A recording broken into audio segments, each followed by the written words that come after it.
સ્વામી બાપા, આજે અમે બહુ જ ખુશ છે, કારણ કે આજે અમને આપરૂપે ચિંતામણી મળી ગઈ છે. પરંતુ આ ચિંતામણીનું જતન કેવી રીતે કરવાનું? યોગી વાણીમાં યોગીજી મહારાજ કહે છે કે જો આવા સત્પુરુષમાં વિશ્વાસ આવે તો કળિયુગમાં પણ સતયુગ થઈ જાય છે.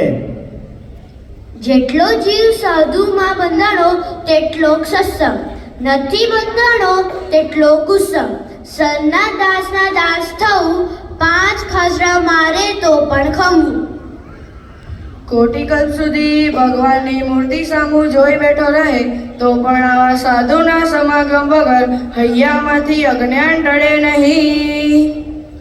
હાલ મહારાજ પ્રગટ છે, તેમજ જ્ઞાન આપે છે, નિયમ પડાવે છે અને ઉપદેશ આપે છે.